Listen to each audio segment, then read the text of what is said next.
Blog Talk Radio.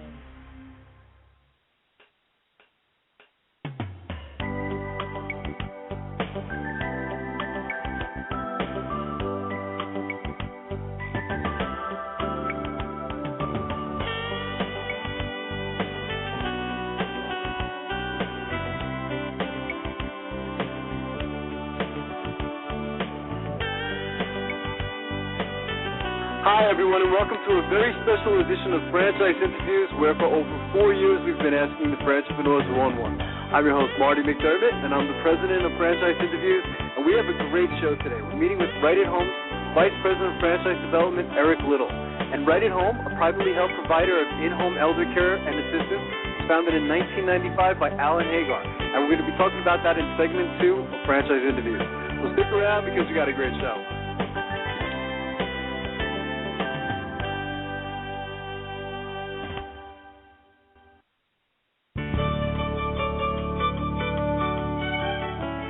Are you one of those special people who are willing to go after your dreams and goals? Are you ready to fulfill that dream of owning your own business with the security of a proven brand? The opportunity to take control of your future and own a Rita's Italian Ice franchise is within your reach. Rita's is seeking success-oriented individuals who are ready to make a change in their life, and Rita's offers unparalleled training and support to assure your success. And did you know the frozen treat industry is a recession-proof industry, and there are Rita's in 23 states currently with 540 stores open. Rita's Italian Ice has been around for 25 years and is listed as a top-performing franchise by the Wall Street Journal. Now here's the really good part. Rita's Italian Ice is a unique and amazing taste treat. It's smoother than a snow cone, and it combines ice with real fresh fruit. The real fruit adds dramatically to the taste, and it comes in over 40 flavors. The ice and fruit are mixed on site and made fresh daily, and it is delicious. You'll want to know more about this exciting and successful franchise opportunity. Go to www.ownaritas.com and get all your questions answered. That's www.ownaritas.com to take control of your dreams and future today. You don't want to wait any longer to be a part of this adventure. www.ownaritas.com.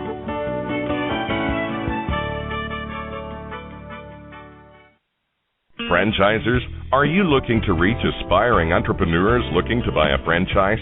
Are you looking to reach a highly educated audience on franchising? For over 4 years, Franchise Interviews has been giving an up-close, behind-the-scenes look at franchising and entrepreneurship through our website, franchiseinterviews.com, where you can hear and read interviews as well as get inside tips from some of the most successful sources in franchising. Check out our weekly franchise radio show, where each week you get to hear a new interview with franchisers, franchisees, franchise authors, franchise experts, and attorneys, and our podcast, Great Quotes in Franchising. Get 3 months of free advertising when you sign up for our 1-year package. For more information, go to franchiseinterviews.com or call us at 610-905-2919. That's 610-905-2919. Need a business loan? Talk to Diamond Financial Services, the experts in franchise financing nationwide. Whether you're looking to start a franchise, acquire an existing franchise, or expand your territory through opening new locations, Diamond Financial stands by your side start to finish. From pre-qualification to packaging and presenting your application to securing a financial commitment, and through the loan closing process, Diamond Financial is there. While you're waiting, thousands of others are making their financial dreams come true. Don't wait any longer. Pre-qualify now by completing a confidential, no-obligation financial analysis. Let's face it, traditional banks just aren't in the business of financing small business. At Diamond Financial, we specialize in securing franchise loans from $100,000 to $3 million and equipment leasing up to $150,000. Let us help you get started. Go to www.franchisefunding.net or call 877-508-2274. That's franchisefunding.net, 877-508-2274.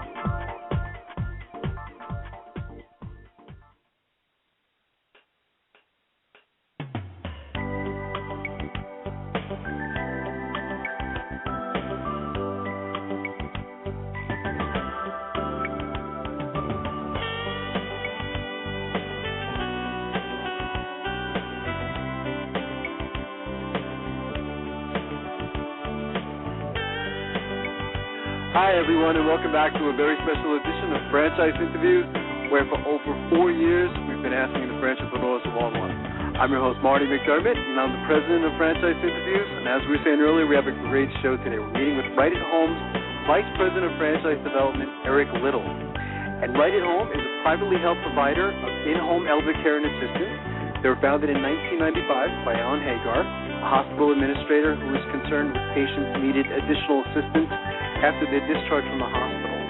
He sought to assist their return to good health by becoming a certified nursing assistant and then launching Right at Home. Today, Right at Home generates more than $170 million in annual revenue through its 200-plus offices across the United States, United Kingdom, and also Brazil. Outlets are franchisee-owned and operated, and a staff of skilled professionals trained to provide home-based care for thousands of clients on a daily basis. That certainly touched my heart on Right at Home. It's called Right Care Award Acceptance Speech Touches Hearts. And I don't have it here, and I should, but it was printed on October 11, 2010.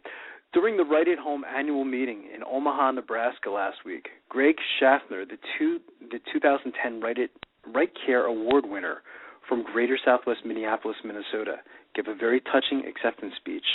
After he spoke about his life as a caregiver, Mr. Schaefer was met with a rousing standing ovation by Right at Home franchisees from all over the country. We thank all of our caregivers for the hard work, dedication, and support they provide to Right at Home clients across the country each and every day. Here's an excerpt of Mr. Schaffner's speech. Thank you for this wonderful award. I accept it on behalf of the thousands of other caregivers who could just as easily be up here instead of me. Good people who do work day in and day out with no thought of an award such as this. I suspect that I'm a little different from most caregivers in a few ways. One is the beard. Another is that I primarily take care of men, and I primarily offer companionship as opposed to housekeeping or medical chores. My life is the book Tuesdays with Maury, except that in my case, I spend my Tuesdays with Clyde, a born-again son of a Kentucky moonshiner and coal miner. I spend Wednesdays with Roger, a former Navy pilot who flew dive bombers off aircraft carriers and then had a long career in medicine.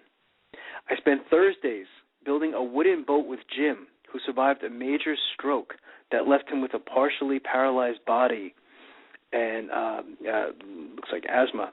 I spent Fridays with Bill, a Jehovah's Witness, a widower, and one of the funniest and most interesting men I've ever met.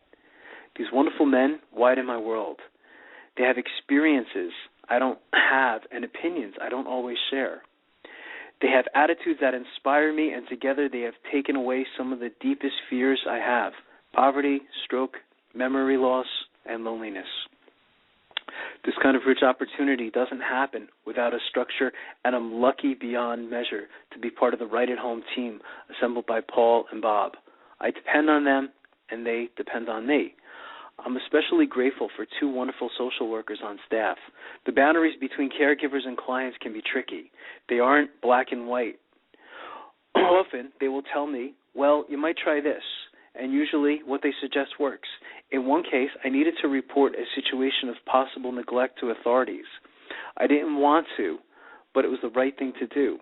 And when the family got angry, guess who they took it out on? Not me, the social worker. But you know what? In the final analysis, the Right at Home team took care of a client who needed and subsequently received 24-hour care. That's why I say that I depend on them just as they depend on me. We're just one big independent or dependent family. I like to conclude with a paraphrase of a prayer from St. Francis of Assisi. Lord, make me a channel of thy care. Where there's loneliness, let me bring company. Where there is regret, let me bring hope. Where there's sadness, cheerfulness. Where there's paranoia, let me bring calm. Where there's confusion, let me bring clarity. Help me to seek to serve rather than be served, and to offer care to others rather than seek care from them. For it's in caring that we fulfill your work, fulfill your will for us. Amen. Wow, that's pretty emotional as you get towards the bottom of that article. And he mentions a lot of great things about Right at Home, and just this particular type of opportunity is really amazing. I've mentioned on several occasions, probably a dozen occasions, throughout the 4 years we've been doing the show, how much I admire this type of opportunity, particularly Right at Home. Again, I have been following them quite a long time, so they really are an amazing opportunity.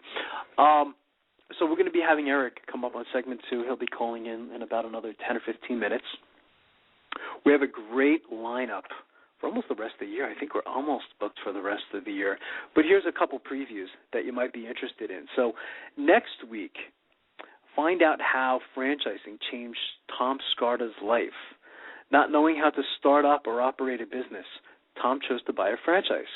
After consulting with Franchoice, the franchise consultants, in 2000, Tom purchased a Maui Wowie fresh Hawaiian blends franchise and then quickly expanded his operation to 3 locations. In 2002, Tom was named Maui Wowie's Franchisee of the Year, and he was also awarded the Outstanding Support of Franchise Owners Honor in 2002. It's a really amazing story. Tom was working for the New York Transit System, and he tells the story. We have the show pre-recorded, and it's a really amazing story. And he kind of noticed that, all the people that were living in, I guess, nice homes and driving nice cars, they weren't necessarily working in transit, and he wanted that. And the best way he thought that he could be a business owner was through franchising, because he really didn't have a lot of business experience. And Tom sounded like someone who was certainly able to follow a system, follow rules, follow procedures. And I think that was probably one of the reasons why he was so successful, amongst other things, as you'll hear on the show. Excuse me, he's a great motivational speaker, very enthusiastic, and you'll learn a lot of great things from next week's show. The following week after that, September 15th, let's see, Ambiance Radio. Wow. This is definitely something different that Don and I were excited with. It says Ambiance Radio brings the right music to the franchise industry. There's just a couple things. Fast-growing company dashes onto music scene in restaurants, hotels, resorts, and spas.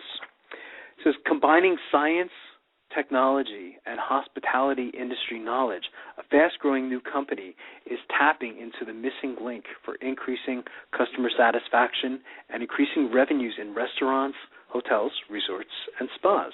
The right music. Ambiance Radio, founded and led by Bradley Newberger, and I think that's who's coming on the show, a young hospitality industry entrepreneur, is the only background music service geared specifically for restaurants, hotels, resorts, and spas. Ambiance Radio uses proprietary software and cutting-edge technology to deliver fully customized music. It's tailored to each site's specific business objectives, taking into account demographics, psychographics, traffic volumes, day by day, hour by hour. This is really fascinating. The system incorporates the findings from decades of academics and scientific research that the company calls the science of music, which has proven the right music increases guest satisfaction and, by influencing guest attitude and behaviors, spikes top-of-the-line results. It also improves staff morale and attitudes. Most importantly, for these times, Ambiance Radio is able to provide this premium service at a cost that is comparable to what the mass-produced, largely generic music services charge.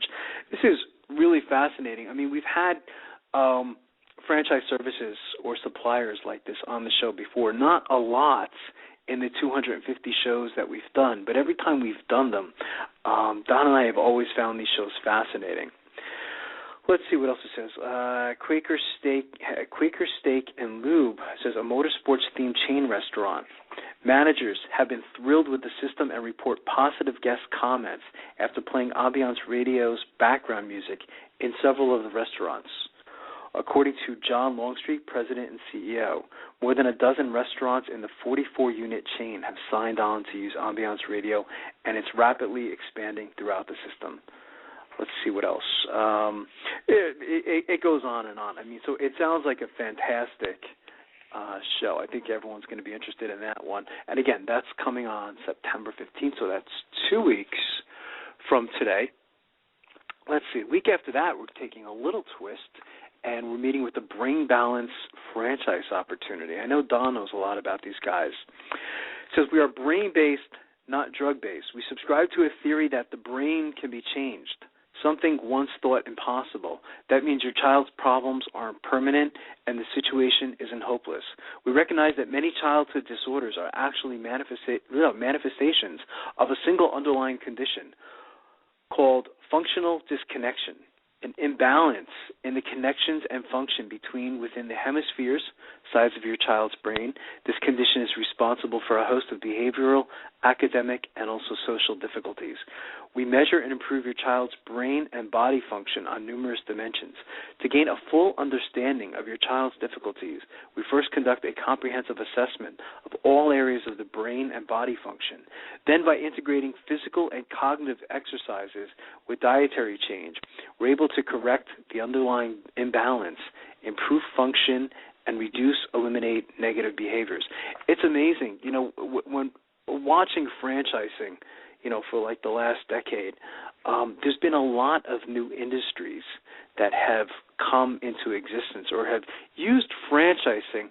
I hate to say it was a method of distribution, because you don't want to think of your franchisees as a method of distribution.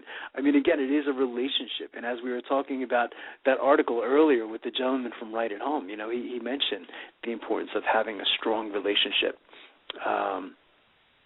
within the franchisee or the franchisor relationship. So that's going to be interesting. Again, a lot different type of show. September 29th, Unusual Franchise is a picture of post-Katrina success.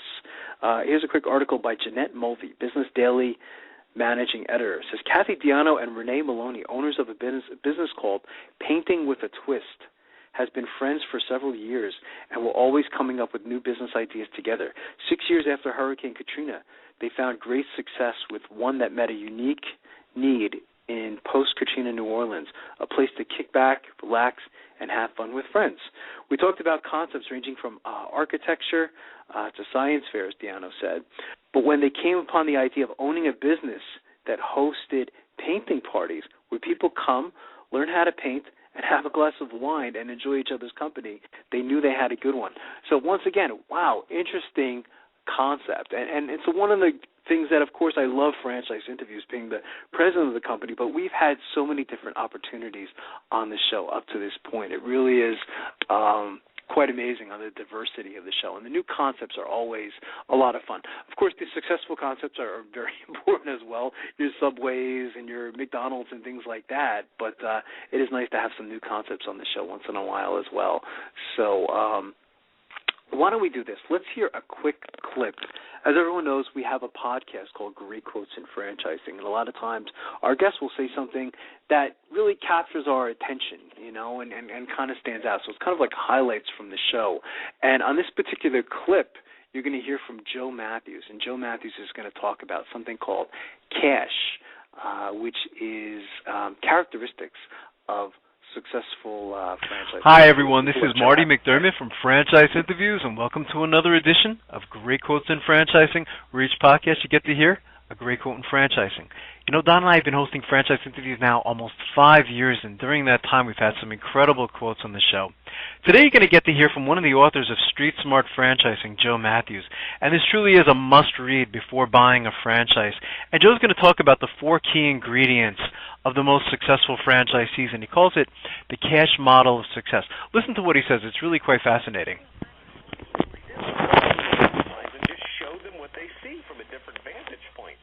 And actually hold them accountable for the blocking and tackling and the day-to-day implementation of the system. Right. Not like from a command and control technique, but just by asking. Exactly. And so when you were talking about knowledge, Joe, I remember in the book you mentioned it was a model. It was called CASH, K-A-S-H. the K being part of that. Could you talk a little bit about that? What exactly is that? Well, yeah, the cash model is the secret formula of winning at anything. So if you look at what peak performers have, they all pretty much have the same cash as other peak performers. In other words, peak performers, they have a tendency to know the same things. Okay. Like they know what they need to know to be successful, right? Right. So that's K is knowledge. And what did we already say about knowledge? It's overrated. It's way overrated, right? Okay. A is attitude, which is extremely underrated. Right. Now, if you look up attitude in the dictionary, it's not about good attitude, bad attitude. Attitude means how you relate to things. Right. So a franchisee who's a peak performer or has a high level of cash, they have a certain relationship with the franchisor that other underperforming franchisees don't have. They have a relationship with their customers. They have a relationship with their products and services. Right. They have a relationship to things like advertising. They have a relationship to what it is to go to work in the morning. It's a much more powerful mindset, than people who aren't winning. S is skills. They're good at everything they need to be good at. Right. And the most important thing, habits. Right. It's like where they spend their time. Right. In any business, it's the old 80-20 rule. The typical person wastes 80% of their time on things that generate 20% results and only invest 20% of their time on things that generate 80% of the results. Yeah. So what are those 80% activities? And are you engaged in them? Are you focused on the high priority activities that generate all the results? When I'm coaching a franchisee, that's the first place I look. When they tell me they're not winning, don't tell me where you think you're spending your time, document it. Right. I want to know where you're spending your time and on what. And you know what? When they actually look at where they spend their time on paper and how long things take and what little it produces and how much they waste, when they're done throwing up, they have a huge breakthrough in results. Right, absolutely. Most of the time, it's time management. Yeah, you mentioned in the book, I think a lot of our time is spent on minutia, so I think is what you said. It was interesting. And Joe, habits should always be reviewed and, I guess, evolved. I mean, habits, should always be changing, basically, right? I didn't hear the question. One more time? Your habits are always being reviewed and evolving. Habits should always be changing, basically, because businesses can change and people don't want to get into bad habits, so that's always kind of evolving, right? Yeah, but it depends on the business model. Yeah, some business models, there isn't a whole heck of a lot of change. Franchisors, a lot of them are fairly low tech. Like the sponsor of this business is, Molly Maids, right? Right. Yeah, I mean, the technology are vacuums. There you go. So there you want them to get into a rhythm and just do the same thing over and over and over again and beat it into the dirt. Exactly. I'll maybe talking more about the marketing and advertising, yeah. Right. Yeah, so there are aspects of the business that need to change, but typically franchise businesses are fairly low-tech, rhythm-type businesses. Like once you got the winning formula, you just beat it into the dirt. You wake up, you execute it, you wake up the next day, you execute it again.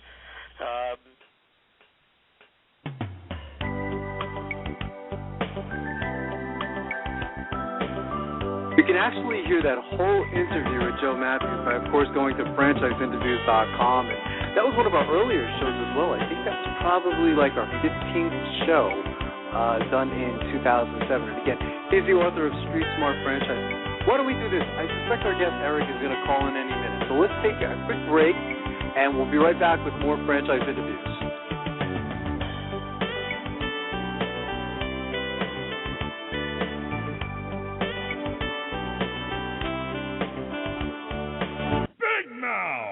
Okay, you've got my attention. It's a rare event in the world of franchising when an opportunity comes your way that can and will thrive in almost any economic environment. It's here, and its name is Big Mouth Advertising. Big Mouth. BMA is a leader in the exciting world of mobile media advertising. Why is mobile media advertising able to defy the economic cycles? The answer is obvious. In times of economic weakness, advertising is crucial for survival as the consumer dollar is scarce and the competition fierce. What is mobile media? It's the newest and fastest growing segment in the advertising world. Mobile media brings the message directly to the consumer. Mobile media goes to the consumer in traffic, where he eats and where he plays. It quite simply cannot be turned off or thrown out. And when you join the Big Mouth team as a franchisee, you are joining the best. The Big Mouth advantage is simple and successful. We invest in a strong infrastructure and in great people. As a franchisee, you have access to this entire system, including telemarketing, sales maximization, general and administrative support, design and creative services, even billing and collection services.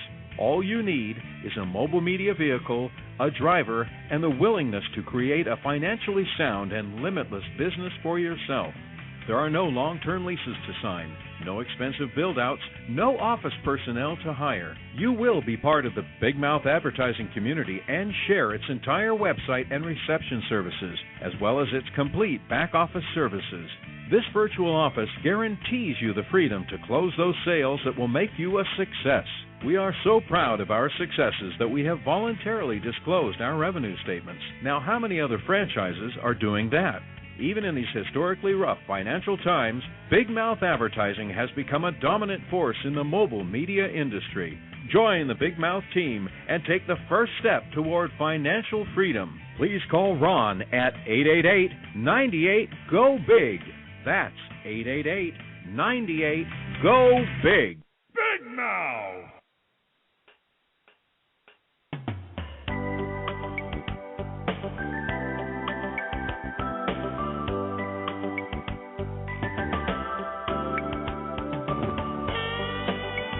Hi, everyone, and welcome back to a very special edition of Franchise Interviews, where for over 4 years we've been asking the entrepreneurs one-on-one.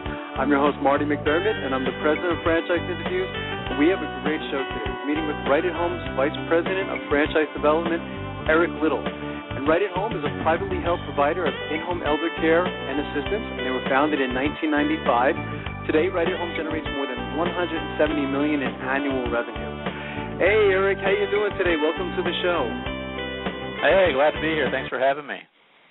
Oh, it's our pleasure, Eric. Thank you. I want to start off congratulating you. You know, we were doing a little research before the show, Eric, and we saw that Right at Home had a bunch of accolades. America's top global franchise, I think number 155 position, fastest growing franchise, number 68 position, low-cost franchise, you guys were the number 59th position, Entrepreneur Magazine's top 500, you're ranked number 165. So congratulations on all that. It sounds like you're doing a very good job over there. Well, yeah, we appreciate that, and a lot of the credit, frankly, goes to our franchisees. I mean, what we find in franchising is when the franchisees are doing well, those accolades tend to come pretty easy. It's funny you say that. We were in the beginning of the show, I don't know if you heard the very first 5 minutes of the show, but we were actually talking about, I guess, one of the caregivers. We read the article, Right Care Award Acceptance Speech Touches Hearts, with Greg, I guess his name is Schaffner. I guess it was one of the people who care, you know, for the clients. And it was a very emotional article. I tell you, I was getting towards the end. I was starting to get a little teary-eyed, you know. It was, I've always said, you know, Right at Home and this type of franchise is one of those feel-good type of franchise opportunities, isn't it? Well, yeah, it's a business, you know, I say this all the time, it's a business that you can be proud of. It's a business that, you know, you can it's fulfilling in a lot of ways, and it's obviously financially rewarding, but at the end of the day, the franchisees that we have are so fulfilled. And, you know, you mentioned Greg, what you're talking about there is we give away an annual Caregiver of the Year award, and I talked with him for, it must have been 30 or 40 minutes during our annual convention, and I was just so impressed with him. And, you know, if that article brought tears to your eyes, you should have seen the video. I can only imagine. Was unbelievable. I mean, this guy, you know, every Thursday for 2 years went to work with a stroke patient to help him build a boat, you know, and that was his lifelong dream was to build a boat in retirement. Every Thursday he'd go over there for 4 hours and they'd work on this boat, this kit they found on the internet. And I'm telling you, if you had seen that video when they put that boat in the water, when they flashed to his wife, really, I was sitting in my office with tears in my eyes. I couldn't. I mean, it was just amazing. Oh, it's a great story. It really is, you know. And I've been following Right at Home for a long time. Just so you know, I back in 2003, I was going for a post MBA and we had to do what was called a feasibility analysis. And the company that I chose was Right at Home. To find out, to make a long story short, that Right at Home was very feasible in the area I was actually researching. So you guys really do have an amazing history, and Don and I have been talking about your franchise specifically for a long time. So really, you guys have a great opportunity over there. We would like to ask our guests, where are you calling from this morning, Eric? Oh, I'm in Omaha. I'm in the corporate office. Okay, and that's where your corporate offices are and your training is held and everything like that. Okay, and what were you doing before coming to Right at Home? And what was a little bit about your background, Eric? Yeah, I've been in franchising for a while now. I most recently, prior to this, worked with a children's birthday party franchise. It was those large inflatable places where they're very quiet facilities where children run around like crazy. So did that for a while. I was recently at one of those, so I know. Yes, that's funny. Did that for a while as VP of Development, helped them get out of the ground, and a couple of other companies I worked with. First was Valvoline as an oil change, so everybody seems to know the brand Valvoline. Worked with them on the quick lube side for a while, and then after that worked with a printing franchise called Alpha Graphics in a similar role.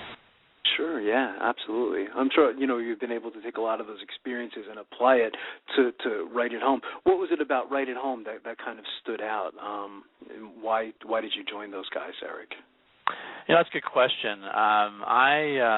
When I was laid off from my job, like many probably people that are listening, I was laid off from my job on the Hacks Day of 2008, and we had a baby due 3 weeks after that. So we were in a bit of a situation where I wanted to find a company that that it was going to be stable. And as I thought through that decision, it's really interesting. As I thought through that decision, I realized a lot of the things that I was looking for in my next position was really what a lot of prospective franchisees would be looking for in a company to partner with. I had a baby on the way, so I wanted some stability. Yeah. I wanted a company that when I go to trade shows and places where people know me and I've got a brand on my shirt, I want to be proud to be representing that brand. I want a company that can pay its bills, especially the one that has my paycheck in it. Absolutely.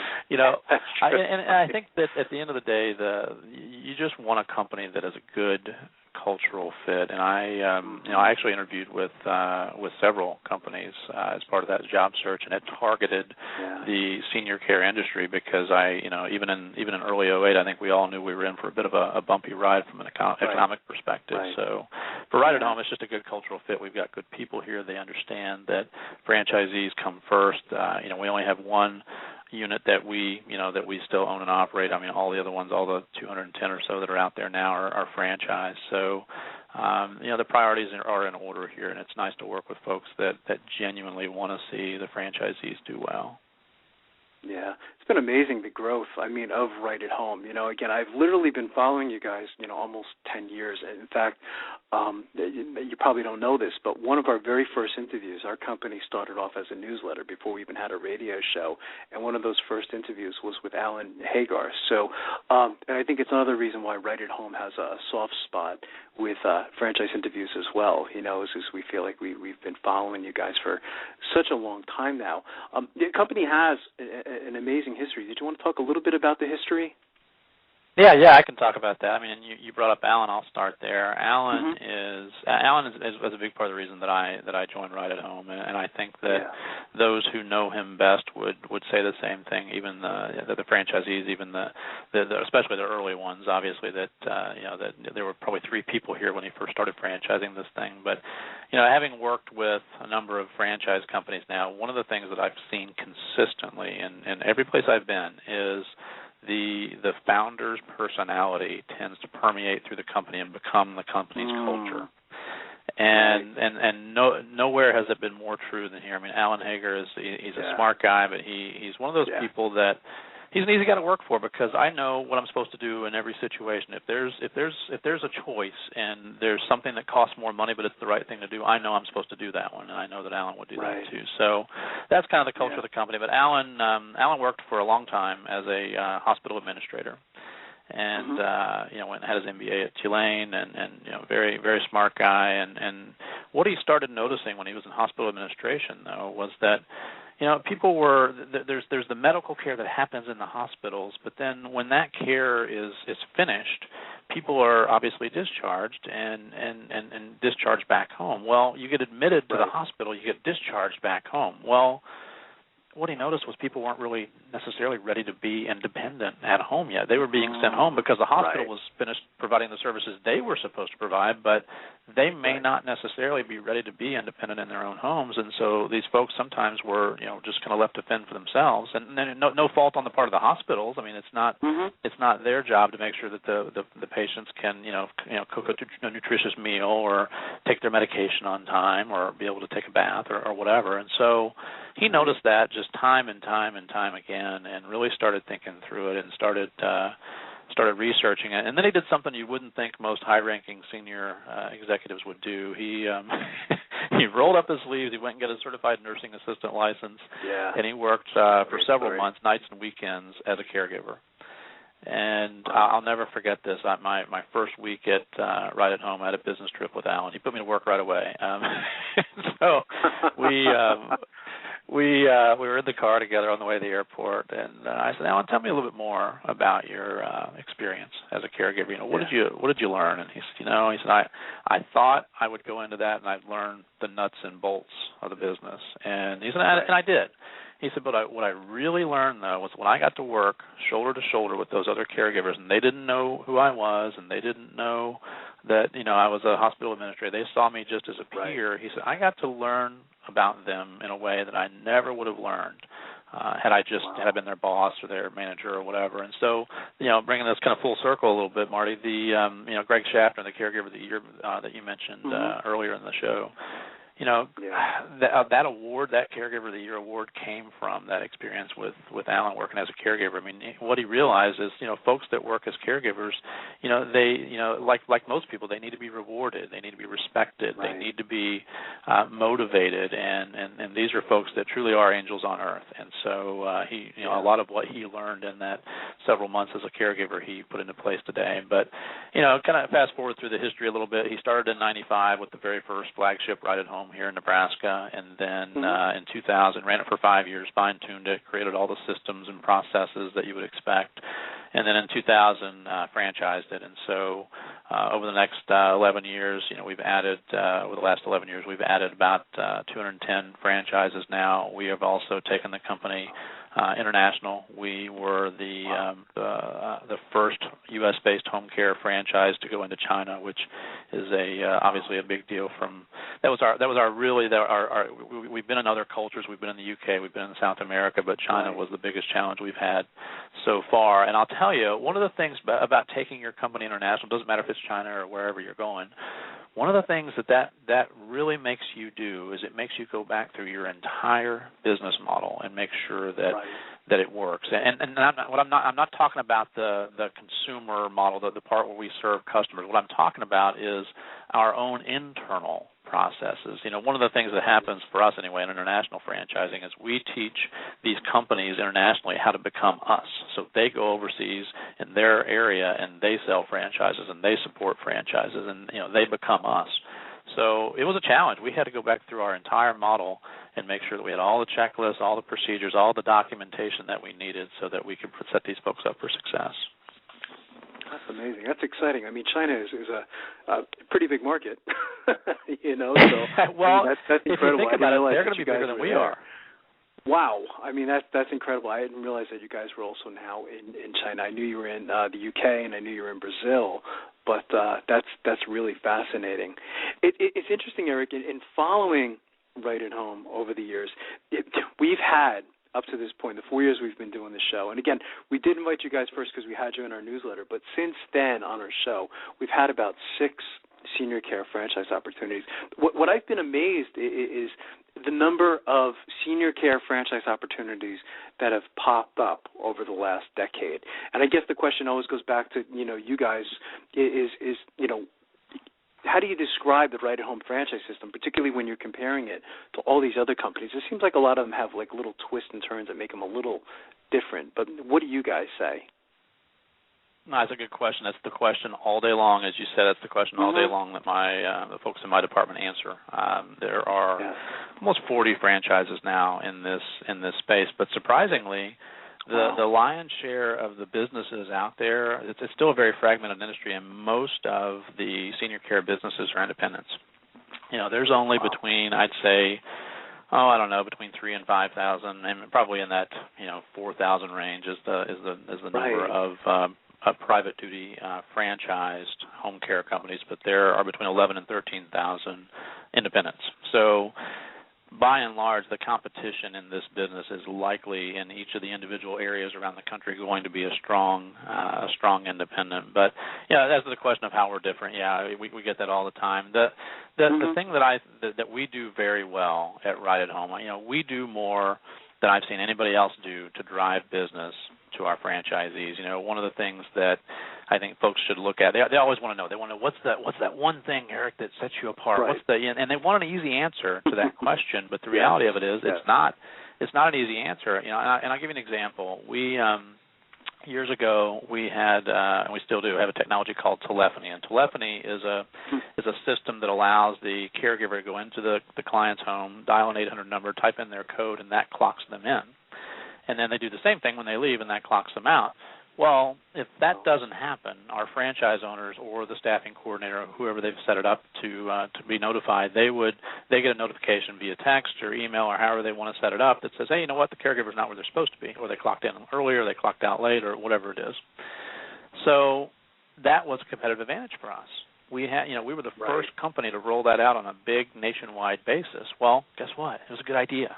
So now a lot of other companies have it. So, the question I would say, the suggestion I would have for your listeners is don't focus on, what is the one thing that sets you apart. Really focus on this question, what company over the long term is going to have the resources and the manpower and the financial stability to continue to reinvest in research and development and technology to be able to help you set yourself apart in your local community. I mean, we do more to drive business than I've seen any other franchise do. We have an exclusive relationship on Oprah.com. Let me tell you, Oprah is not it's not a bargain basement kind of a deal, and so we appreciate that relationship with Oprah.com, and it's something that's gone real well for us so far. We've been on there since January. We have an exclusive relationship with Caring.com. That's also an online relationship that allows us to drive business directly to our franchisees. By the way, all of our advertising campaigns are done without an advertising fund. So we are funding these initiatives right out of our own pockets. And really the philosophy doesn't mean we won't ever have an ad fund, but right now we just don't feel like that's the right thing to do. So we're spending our money to drive this business to the franchisees because we know it's a good investment. Beyond that, we, as you noted, there are more and more competitors in this industry right now. And so, a lot of them are startups. Most of them don't have the track record that Right at Home has. But it's gotten competitive, and so it used to be when Allen started the business in 95, he had to educate all the referral sources out there in the hospitals and all the different places that we get referrals from and explain to them, how this business worked, and people paid for it privately instead of government-paid assistance. And so they didn't, that was his challenge. He had to make them understand that. Now they understand that because there are so many companies that do it. Now the big deal is how do you set yourself apart out there? How do you get into those referral sources and make them want to call you when they have a referral? And so we've got specific sales training, we've got specific sales management training. We pay for half the cost of those for the franchisees. So there are a lot of things that we're doing to set ourselves apart. And one of the other things I would point to is we're making investments in our business model. We have a couple of programs called Right Transition and Right Care, the two things that I would point to as well that maybe we can get into later in the call.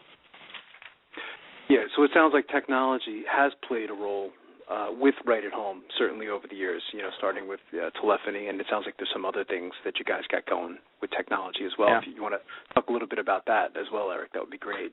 Yeah, what I've noticed is that when it comes to home care and healthcare, technology tends to run a little behind the business community, so to speak. And so we've certainly made those investments, but part of the reasons it tends to run a little behind is because it's such a personal business.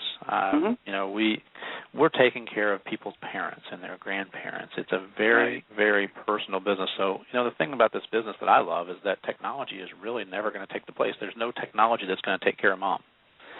And people love that about this business. But one of the things that's happening, people are worried about health care reform and all the things that are going on with that. We've got the election next year, and we've got just all sorts of things happening in that arena. Well, one thing we know is that coming very soon here, hospitals are about to be penalized for readmittances on Medicare patients. So what this means is we did a pilot study in conjunction with the Duke Endowment in North Carolina and Forsyth Medical Center down there. And we did a big study, had a couple hundred people involved in this study, and essentially think of it as a transitionary program to get people from the hospital to safely back into their own homes. And so we package these services so that they get sort of admitted, like they get admitted to the hospital. They go through all these steps. Right. Well, now we're going to admit them back into their homes and make it a smooth transition. And so we've done this study because the thing that's coming on the horizon here is hospitals are about to be penalized for these readmittances. The government's going to say if that Medicare patient comes back within 30 days for the same condition that you discharged them for, you're not going to get paid. Wow. And that has really got the attention of the hospital CFOs because in the study that we did, the average patient that gets readmitted under Medicare is $7,200 per visit. Oh, my God. In this study, because we went into the homes and transitioned them back into the homes, we reduced that readmittance rate. That's something that's very important to the hospitals. We reduced that readmittance rate by over 50%.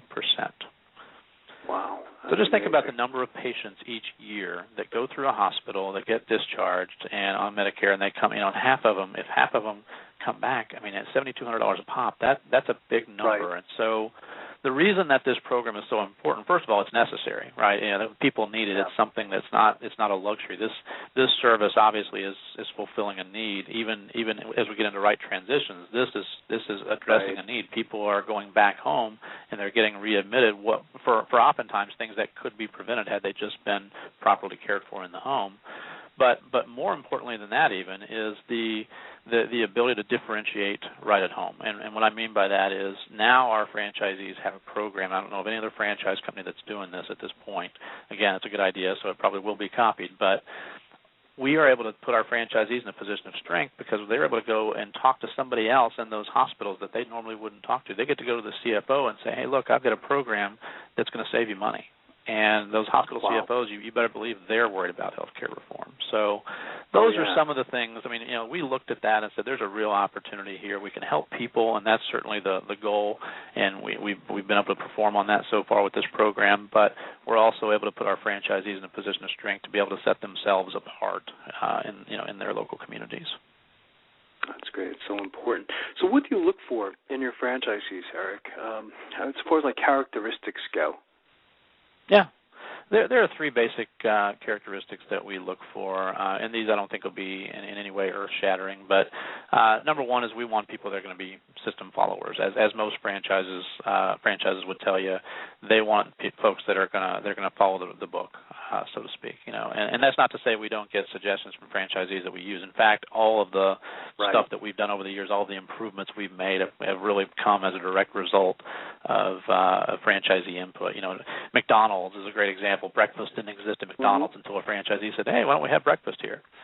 So we obviously are very open to that. But in the beginning, you know the least amount about this business that you're going to know. And so in the beginning, and throughout the system, really, we want you to follow the process and procedures in the operations manual. If your core competency is to go dive into that operations manual and make the 10 to 15% of it that need to be changed, make suggestions for that, the franchising in general might be a challenge for you. So that's number one, follow the system. Number two is you need to be active on the relationships building side of our business. This is still a business that's very, very personal. And whenever somebody hires us, there's almost always a family that's been they've just been thrown into a situation that they either weren't expecting or they're uncomfortable with. And so they don't know who to choose. They don't know what services are available. They don't know what it costs. They really don't know anything this business, and so you've got to be able to get to them. Well, the way that you get to them right now is mostly through these referral sources that we have. There are 35 different categories of referral sources that we train the franchisees on how to find who they are, what are their job titles, where do they work, what do you say to them to make sure that they understand that you know what you're talking about. That's how we get the lion's share of our business right now. I don't, over the long term, that's shifting a little bit, but right now it's still a very personal decision. So, because that's such an important part of acquiring business for us right now, you need to have an active role in that side of the business. And so most franchisees will actually work that part of the business. Their full-time job as a business owner, in addition to being the business owner, is going out and meeting those referral sources and making sure they know that their clients will be very well taken care of. For some, though, they don't have that core competency. They're uncomfortable making the number of calls per week that would that would be required, and so we've had a few that hire that out. Either way, you have to be active. You either have to do it yourself or you have to manage it. So that's number 2, be active on the relationship building. And then finally, and there's just no nice way to say this last one, but you just need to be here for the right reasons. There's no secret this is a good business. There's 78 million baby boomers out there. 49% of women over age 75 live alone. I can quote demographics and statistics all day long about this business. It's a good business. Everybody knows it. Part of the reason I know that is when I go places that I meet new people and they ask me what I do and I tell them I'm in senior care, they all say the same thing. Oh, gosh, that's a good business. I'm going to need that someday. And they're right. And so, but we want people that really want to make a difference in their communities. We talk to people that are at this fork in the road, right? They've gone through the corporate world in almost every case. They've had a lot of success, but they've reached a point where they just said, I'm at an age now where I want to do something that's more meaningful than what I'm doing. And so they either have been laid off or they're wishing they got laid off or something like that. I've even had people that have gotten interested in this and then went and negotiated an exit package so they could do it. My point is those folks get to a point in their life where they say, this is great, I've been very successful, I've got some financial reward for that, but I'm not very fulfilled. And so we want people that genuinely want to be in this business so that they can help other people. Well said. What's the training like for new franchisees once someone decides that they want to become a franchisee? All right, what happens from there? Do they go to your headquarters and? Well, they sign the franchise agreement with a bit of a shaky hand because they're a little unsure of what's going to happen.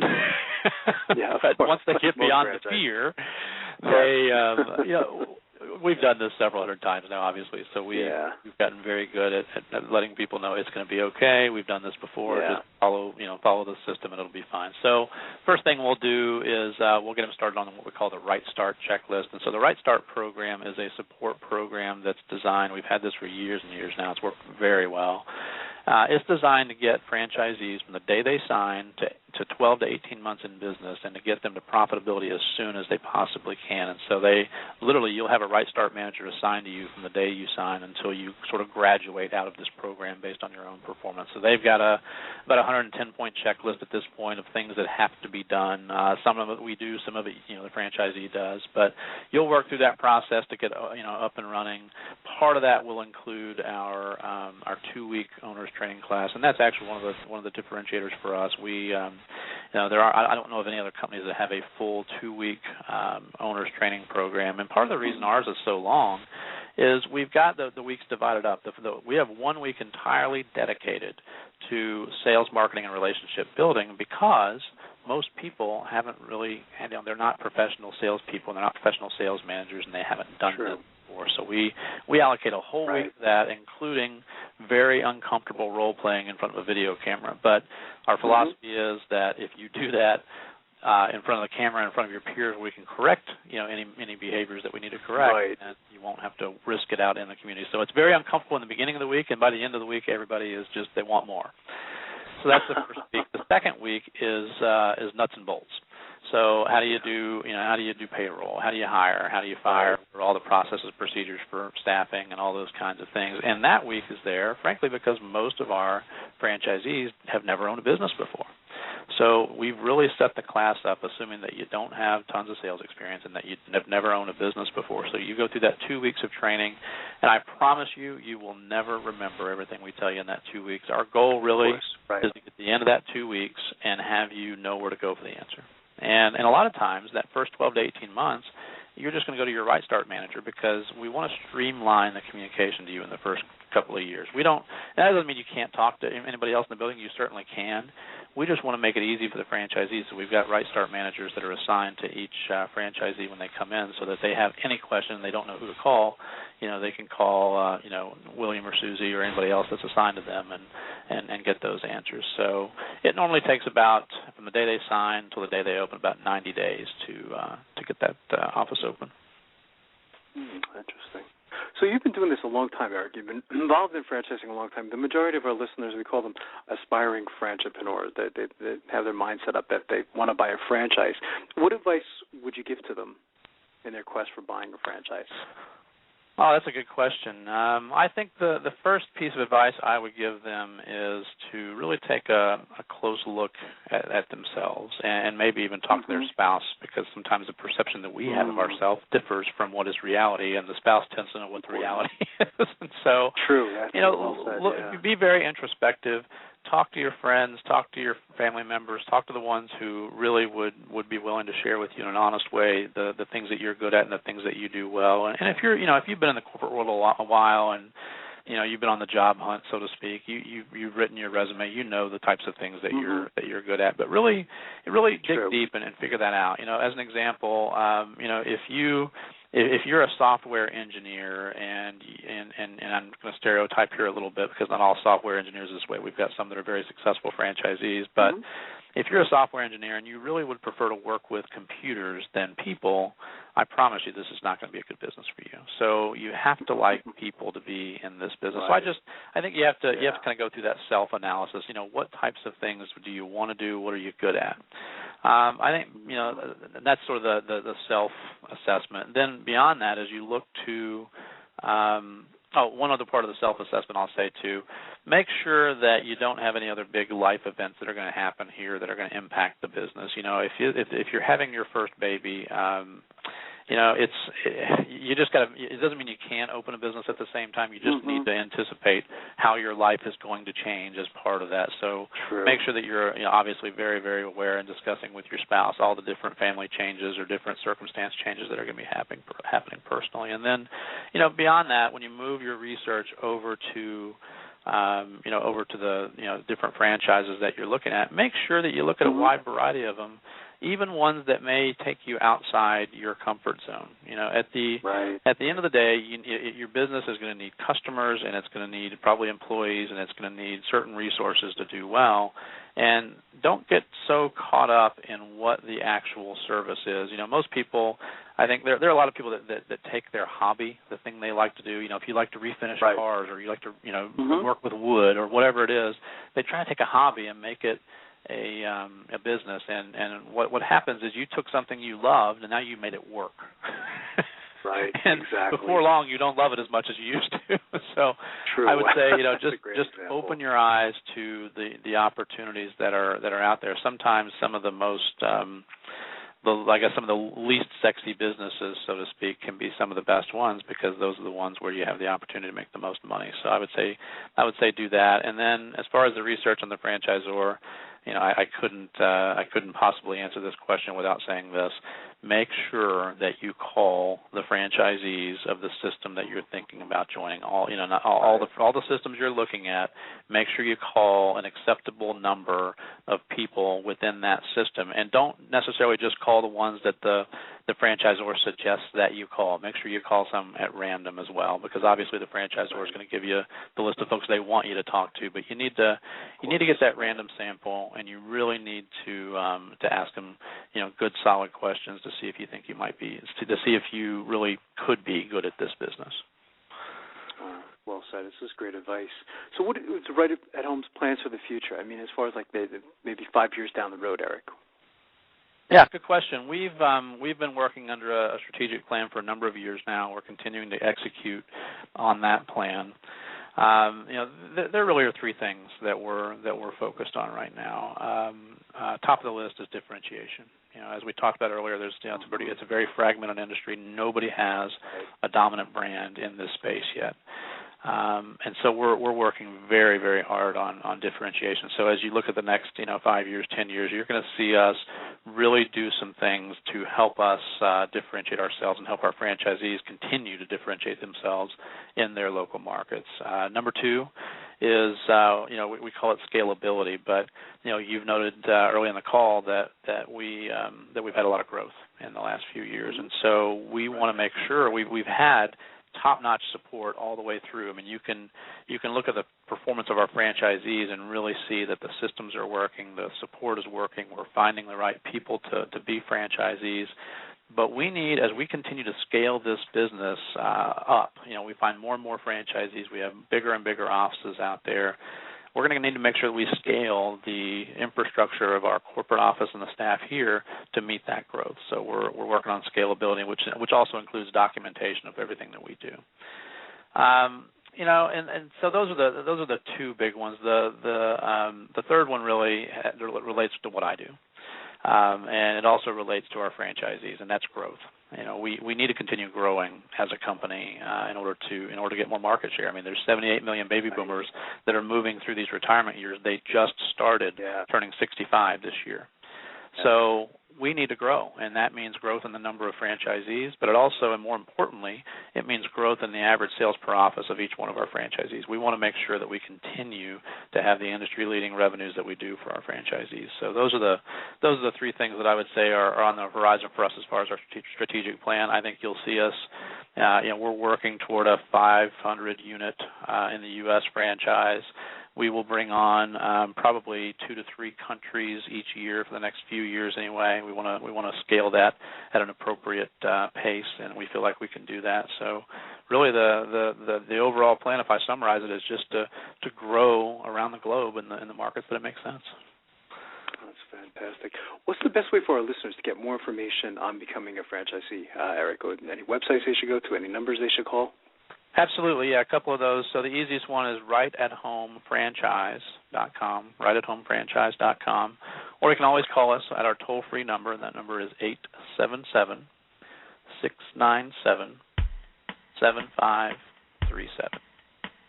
That's fantastic. I want to thank you again, Eric. You've been a fantastic guest, and I'd love to have you guys come back next year, as you guys continue to grow. You've been a great interview. Thanks, Marty. I appreciate that. I appreciate the support. Our pleasure. Tell Allen we said hello. I will. Here. Thanks, Eric. You have a great day today. Bye-bye. So thanks, everyone, for listening, and go to franchiseinterviews.com, go franchise.com, franchisefunding.net, and we'll see everyone next week with another great show.